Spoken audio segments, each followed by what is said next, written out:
आपकी अदालत में बीएसपी लीडर मायावती पर आरोप છે કે તેઓ વ્યક્તિગત સંબંધોની કદર નથી કરતા। માયાવતીજી, સોનિયા ગાંધીએ તમારી તરફ દોસ્તીનો હાથ ફેલાવ્યો, તમારી બર્થડેની કેક ખાધી, તમને ડિનર પર બોલાવ્યા, પણ તમે દોસ્તી સ્વીકાર ન કરી, હાથ ઝટકી દીધો। હું તો બધાની સાથે સારા સંબંધો રાખવા ઈચ્છું છું, પણ સંબંધોની સાથે સાથે આપણે એ પણ જોવાનું છે કે બહુજન સમાજનું હિત ક્યાં છે। તો જ્યાં બહુજન સમાજનું હિત નથી તો સંબંધ મારા માટે કંઈ કામના નથી। જો હવે હું મહારાષ્ટ્રમાં સંબંધોથી વધારે મહત્વ આપું છું બહુજન સમાજના ઇન્ટરેસ્ટને। મહારાષ્ટ્રમાં ચૂંટણી થઈ રહી છે, જો તમે તમારા કેન્ડિડેટ ઊભા કરી રહ્યા છો હવે એકલા કોંગ્રેસના વિરુદ્ધમાં, કોંગ્રેસનું કેલ્ક્યુલેશન એ છે કે જેટલા તમારા ઉમેદવાર ઊભા રહેશે એનો ફાયદો બીજેપી શિવસેનાને થશે। હવે લોકસભાનું ઇલેક્શન થોડા મહિના પહેલા થયું ઉત્તર પ્રદેશમાં, તો ભારતીય જનતા પાર્ટીને માત્ર 80માંથી 10 સીટો મળી છે, એમના 10 MP ચૂંટાઈને આવ્યા છે, કોંગ્રેસ પાર્ટીના 9 ચૂંટાઈને આવ્યા છે। તો ભારતીય જનતા પાર્ટી અને કોંગ્રેસના ભેગા કરીને 19 આવ્યા છે, અને બહુજન સમાજ પાર્ટીના બંનેને બરાબર એકલાના 19 ચૂંટાઈને આવ્યા છે। કોંગ્રેસને નુકસાન થઈ રહ્યું છે, બીજેપીને ફાયદો થઈ રહ્યો છે, મને એનાથી કાંઈ લેવા દેવા નથી। મારે એ જોવાનું છે કે બહુજન સમાજ પાર્ટીને ક્યાં ફાયદો મળી પણ રહ્યો છે। તમારે એ પણ જોવાનું છે કે તમારે બીજેપી સાથે બદલો લેવો છે। નહીં, બીજેપીથી તો હું આ તમને કહેવા માંગુ છું, પણ એકવાર પહેલા તમે મારી વાત સાંભળી લો। પહેલા તમે મારી પહેલા આનો અચ્છા, સવાલનો જવાબ, પણ- અરે ઘણો મજેદાર જવાબ આપીશ, અરે સાંભળો તો અચ્છા। ભાઈ। બીજેપીથી અમે બદલો લઈ લીધો જ્યારે મેં ગયા વર્ષે 25 ઓગસ્ટે મુખ્યમંત્રીની ખુરશીથી રાજીનામું આપ્યું, અને એના પછી બીજેપીએ બદલાની ભાવનાથી સેન્ટરમાં તો સરકારી મશીનરીનો દુરુપયોગ કરીને, CBIનો દુરુપયોગ કરીને, જ્યુડિશિયરીનો સહારો લઈને તાજ પ્રકરણ મામલામાં જે મને ખોટી રીતે ફસાવી, તો ઉત્તર પ્રદેશ જ નહીં આખા દેશના જે બહુજન સમાજના લોકોએ તો એ નિર્ણય લઈ લીધો હતો કે આવી ભારતીય જનતા પાર્ટીને હવે આપણે સત્તામાં નહીં આવવા દઈએ। તો બીએસપીએ કહીને નહીં કરીને બતાવ્યું। હવે તો હિસાબ એમણે કરીને તમને બતાવ્યું સત્તાથી ને, હટાવ્યા અને સ્ટેટમાં તમે નહીં। એમને હટાવ્યા, હિસાબ બરાબર। એમણે સ્ટેટમાં ના હટાવ્યા નથી, ત્યાં તો મેં પોતે રાજીનામું આપ્યું। બીજેપીએ મને નથી એમણે પરિસ્થિતિ હટાવી એવી બનાવી દીધી ના, હતી। બીજેપીએ પરિસ્થિતિ એવી બનાવી હતી કે મેં બહુજન સમાજના ઇન્ટરેસ્ટને ધ્યાનમાં રાખીને મુખ્યમંત્રીની ખુરશીથી પોતે રાજીનામું આપી દીધું। એમણે મને નથી ના, પણ હટાવી, તમે પણ જેવું એમણે કર્યું, જેવું એમણે ખોટું કામ કર્યું, બદલાની ભાવનાથી કામ કર્યું, તો અમે એમને સેન્ટરમાં સત્તાથી બહાર કર્યા। પણ માયાવતીજી, તમે જ એવા સંબંધો બનાવતા હતા। અટલ બિહારી વાજપેયી, તમે કહેતા હતા કે હું એમની બીજી દીકરી જેવી છું। મેં આ- તાજ પ્રકરણવાળા મામલામાં પણ કહ્યું હતું કે ભાઈ, જો તમે મને તમારી દીકરી માનતા હો અને તમે તાજ પ્રકરણની આડમાં મારા અને મારા સગા સંબંધીઓની બધાની તમે લોકો ઇન્કમટેક્સ વિભાગ દ્વારા તપાસ કરાવો છો, તો પછી તમારી જે બીજી દીકરી છે તો એની પણ તપાસ થઈ જવી જોઈએ, ખબર પડી જાય કે તમારી પોતાની દીકરી પાસે કેટલી સંપત્તિ છે, અને તમારા સગા સંબંધીની પણ તપાસ થવી જોઈએ,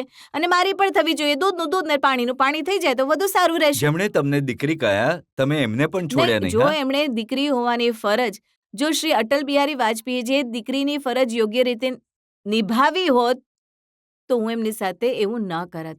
જેવા ને તેવો મેં જવાબ આપ્યો ને। હું તમારો જે પત્ર છે જે તમે લખ્યો હતો એ સમયના પ્રધાનમંત્રી અટલ બિહારી વાજપેયીને એ વાંચતો તો એમાં તમે એ પણ લખ્યું છે કે બીજેપીમાં 2 ગ્રુપ હતા, એક જૂથ એવું હતું જે ઈચ્છતું હતું કે તમારી સરકાર બની રહે। બીજેપીમાં કોણ નથી જાણતું કે એમાં 2 લોબી ચાલે છે?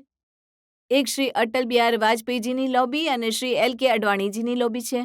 હવે એ કહી દો કે કઈ લોબી તમારી સાથે હતી, કઈ વિરુદ્ધ હતી? હવે એ બંને લોબી ઈચ્છતી હતી કે બહેનજી અમારી નજીક આવે। ઓહ, અચ્છા। હું કોઈની નજીક જવા ઈચ્છતી નહોતી, તો એમને લાગ્યું કે આ છોકરી કોઈ પણ લોબીમાં નહીં આવે તો કદાચ આપણે જે દ્રષ્ટિકોણથી જે વિચારીને આપણે માયાવતીને 5 વર્ષ માટે મુખ્યમંત્રી બનાવી હતી, તો એમને લાગતું નહોતું કે એમને આનાથી, આ માયાવતીથી ઓલ ઇન્ડિયા લેવલ પર ઘણો મોટો ફાયદો થશે। સાફ સાફ કહી દીધું હતું કે તમે આ તરફ આવી જાઓ કે ત્યાં રહી જાઓ।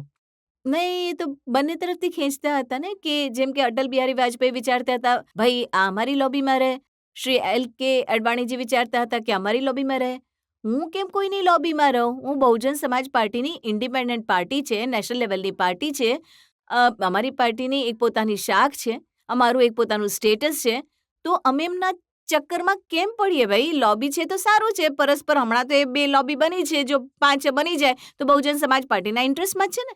જેટલી વધારે લોબી હશે, જેટલા વધારે એમનામાં જૂથ હશે, ગ્રુપિઝમ હશે, તો વધારે ઝઘડા થશે, એનાથી ફાયદો બીએસપીને જ થશે ને. અમે તો ઈચ્છીએ છીએ ઘણી લોબી બને એવા.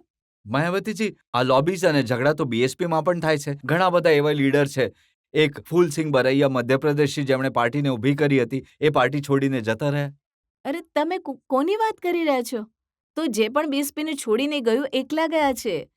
બહુજન સમાજ એમની સાથે નથી ગયો. માયાવતીજી, સમજ્યા? એમાં એવા પણ લોકો હતા, જેમ કે એક મેં બરૈયાનું નામ લીધું, એવી જ રીતે રાશિદ અલ્વી છે. અરે, જ્યારે તમારા પર સીબીઆઈની રેડ થઈ રહી હતી, ના એ તો- તમારા ડિફેન્સમાં ઊભા હતા. ઓહ, પાર્લામેન્ટમાં જ્યારે- સૌથી વધારે તમારા માટે એ લડતા હતા. જ્યાં સુધી એ પાર્ટીમાં હતા એમની નૈતિક જવાબદારી બનતી હતી, જે એમણે નિભાવી. જેમને માયાવતી ઈચ્છે એ નહીં પાર્ટીમાં નહીં રહેશે નહીં, ને, જેમને તો એ નહીં બહુજન રહેશે. સમાજ ઈચ્છશે, જેને નહીં, જેને જેમને માયાવતી, માયાવતીજી- તમને બિલકુલ ખોટું બોલી રહ્યા છો. જ્યારે પાર્ટી પર માત્ર તમારો કંટ્રોલ છે, એક છત્ર રાજ છે, અને ના, બીજા મારો કોઈનું નથી કંટ્રોલ ચાલતું. છે ત્યારે તો મારો કંટ્રોલ માત્ર એક ડિસિપ્લિનને મેન્ટેન રાખવા માટે છે. પાર્ટીમાં એક ડિસિપ્લિન છે પાર્ટીની, તો ત્યારે જ તો આ પાર્ટી આગળ વધી રહી છે. જો હું તમને અને- એક ઉદાહરણ આપીને કહું છું, ઉત્તર પ્રદેશમાં જ્યાં સૌથી વધારે તાકાત છે તમારી પાર્ટીની, 5 વર્ષમાં 6 અધ્યક્ષ બદલ્યા તમે. રાજ બહાદુર, સોનીલાલ પટેલ, પછી જંગબહાદુર પટેલ, ભગવત પાલ, બરખોરામ વર્મા, દયારામ વર્મા. દર થોડા દિવસમાં અમે એમને કંઈ બદલ્યા નથી. આ લોકો પોતે બહુજન સમાજ પાર્ટીને છોડીને ગયા, અમે હટાવ્યા નથી. કે તમે એવી સ્થિતિઓ બનાવી દીધી કે મેં છોડીને એવી જતા કોઈ રહે. સ્થિતિ નથી બનાવી. પણ જ્યારે એમને બીજી અમુક પાર્ટીઓથી કંઈક માલ પાણી ખાવા માટે મળ્યો, એમને લાગ્યું કે ભાઈ બીએસપીમાં નથી મળવાનું. બહુજન સમાજને જ્યારે અમે તૈયાર કરી રહ્યા છીએ, લોકો આવી રહ્યા છે બીએસપીમાં ઝડપથી, તો લોકોને અમને સમજવામાં થોડો સમય લાગે છે. અમે એમને જ્યારે પ્રોત્સાહન આપીએ છીએ, તો અમુક લોકો એમાં ખોટા નીકળે છે. જ્યારે ખોટા નીકળે છે તો જતા રહે છે, તો શું ફરક પડે છે? માયાવતીજી, એવા લોકો જે શરૂમાં જ્યારે તમે બામસેફની વાત કરી, DS4ની વાત કરી, એ સમયથી 2 નામ એવા છે, રામ સમોજ અને તેજેન્દ્રસિંહ જલ્દી. એ તમને સમયથી તમને કહો, તમને ક્યાં દેખાઈ રહ્યા છે? શું દટાયેલા શબોની વાત કરી રહ્યા છો? કશે દેખાય તમે છે એવી સફાઈ કરી દીધી કે નજર આવી જ નથી શકતા. નહીં, તો એનો અર્થ એ છે કે બહુજન સમાજ જેમણે નિર્ણય લીધો એ ખોટો લીધો, ત્યારે તો એમની સાથે કોઈ ન ગયો ને. બહુજન સમાજ માયાવતીની સાથે છે. તમે પોતે તો એ વાતને સ્વીકાર કરી લીધી. હું તો કહી રહ્યો છું, આ તો નિશ્ચિત છે. બહુજન સમાજ પાર્ટીમાં એ રહી શકે જેમને માયાવતી ઈચ્છે. નહીં, બહુજન સમાજ એટલો એવો કંઈ મૂર્ખ સમાજ નથી. એ જુએ છે કે કોણ માણસ સારો, કોણ માણસ ખરાબ છે. પણ તો એ એમને ખબર છે કે જે અમારી નેતા છે એ આપણા હિતોનું ધ્યાન રાખે છે. તો જે લોકો બીએસપીને છોડીને ગયા, એ જરૂર કોઈના હાથમાં રમી રહ્યા છે, એમ તો એમની સાથે નથી જતા. માયાવતીજી, ચાલો હવે એમની વાત છોડી દઉં છું. જેમની સાથે તમે સંબંધો બનાવો છો, હવે લાલજી ટંડન છે. દર વખતે તમે એમને રાખડી બાંધવા જતા હતા, અને પછી તમે કહી દીધું કે આ તો લાલજી ટંડન નહીં, લાલચી ટંડન છે. હવે ભાઈ બહેનનો જે સંબંધ હોય છે પવિત્ર હોય છે, અને જો એની આડમાં શ્રી લાલજી લંડન કે બીજેપીના નેતા કોઈ રાજનીતિ કરવા ઈચ્છે, તો એ તો હું નહીં કરવા દઉં ને. તો આ વખતે રાખડી બાંધવા ન ગયા તમે.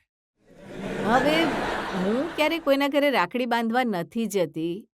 જો કોઈ મારા ઘરે રાખડી બાંધવા માટે આવી જાય છે, તો એમને માનવતાને માણસાઈના નાતે તો હું એમને ઘરેથી ધક્કો મારીને બહાર નથી કાઢી શકતી. કોઈ આવે છે રાખડી બાંધવા માટે, તો હું પૂરા સન્માનથી રાખડી બાંધું છું. તમે પણ મારા ઘરે આવો, તમને પણ હું બાંધી દઈશ રાખડી પ્રેમથી.